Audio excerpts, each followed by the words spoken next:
చిన్న ఇంజెక్షన్ ద్వారా మోకాలు మరియు నడుము నొప్పులకు దీర్ఘకాలిక పరిష్కారం. డాక్టర్ ప్రకాష్ గుడిపూడి. సంప్రదించండి. Allieds pain and pain management centre, Hyderabad. మా పార్టీ నూతన అధ్యక్షురాలుగా ప్రమాణ స్వీకారం చేసి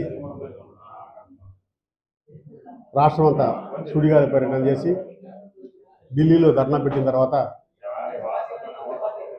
అధికార వైఎస్ఆర్ కాంగ్రెస్ పార్టీ ఈ పార్టీ ఏముంది, పెద్ద పట్టించుకోవాల్సిన పార్టీ కాదు, అది ఇది అంటూనే రోజు మా గురించి అవాకులు చవాకులు మాట్లాడింది. వాళ్ళకి పూట గడవట్లేదంటే అతిశయోక్తి కాదు. ఆఖరికి ఎంతకి దిగజారంటే మా అధ్యక్షురాలు షర్మిలమ్మ మీద క్యారెక్టర్ అసాసినేషన్ చేస్తూ నోటుకు వచ్చినట్టు మాట్లాడదాన్ని ప్రజలు గమనిస్తూ ఉన్నారు. కానీ ఆ కుటుంబ సభ్యులే దాన్ని ప్రోత్సహించడం, ఖండించకపోవడం ఆశ్చర్యం కలిగిస్తూ ఉంది. గౌరవ డీజీపీ గారు ఒక సంవత్సరం క్రితం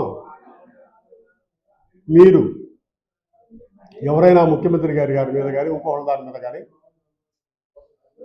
సోషల్ మీడియాలో పోస్టులు పెడితే, అభ్యంతరకరమైన పోస్టులు పెడితే కట్టి చర్యలు తీసుకుంటా ఉన్నారు.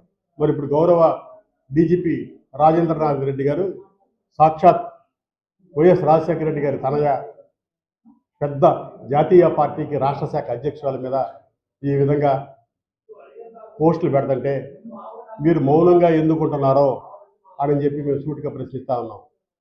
అమ్మ వాసిరెడ్డి పద్మ మహిళల హక్కుల కోసం మహిళా కమిషన్ ఉందని చెప్తా ఉన్నాం.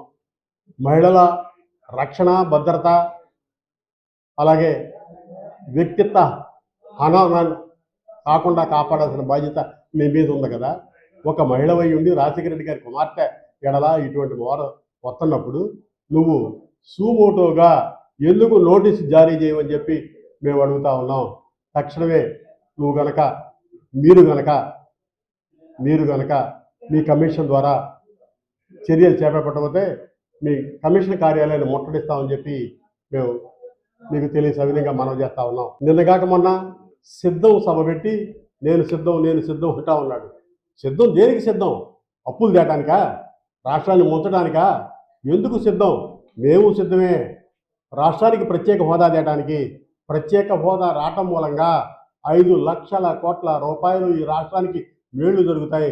పారిశ్రామిక అభివృద్ధి జరుగుతూ ఉంటుంది, నియామకాలు జరుగుతాయి, ప్రజల ఆర్థిక, రాజకీయ, సాంఘిక స్థితిగతులు మారతాయి, కొత్త ప్రాజెక్టులు వస్తాయి, విద్యాలయాలు వస్తాయి. దాని గురించి మాట్లాడకుండా నువ్వు అధికారంలోకి వచ్చే ముందు నేను 25 ఎంపీలు ఇవ్వండి, నేను సిద్ధం, మెడలు ముంచుతాను, తెస్తానని చెప్పి మీరు వంగిపోయి మమ్మల్ని తిడతారేంటి అని చెప్పి మేము అడుగుతా ఉన్నాం. ద్రోహులు, కాంగ్రెస్ ద్రోహులు అని చెప్పి ముఖ్యమంత్రి మాట్లాడతాన్ని మేము ద్రోహులు కాదు, మేము త్యాగాలు చేసేవాళ్ళం. రాజశేఖర రెడ్డి గారు మా నాయకుడు. ఆ లెగసీ మాలో ఉంది. రాజశేఖర రెడ్డి గారి కుమార్తె మా అధ్యక్షురాలు. రాజశేఖర రెడ్డి గారి ఎజెండాతో రాష్ట్ర సర్వతోముఖాభివృద్ధి కోసం కాంగ్రెస్ పార్టీ పాటుపడుతుందని చెప్పి సవినీయంగా మనం చేస్తూ ప్రజలందరూ వాస్తవాలు గమనిస్తున్నారని చెప్పి వీళ్ళ దుష్ట క్రీడని ఖండించాలని చెప్పి మనం చేస్తా ఉన్నాం. మరిన్ని వీడియోస్ కోసం ఛానల్ ని సబ్స్క్రైబ్ చేయండి. లేటెస్ట్ అప్డేట్స్ కోసం వాట్సాప్ ఛానల్ ని ఫాలో చేయండి. అండ్ లింక్ డిస్క్రిప్షన్ లో ఉంది.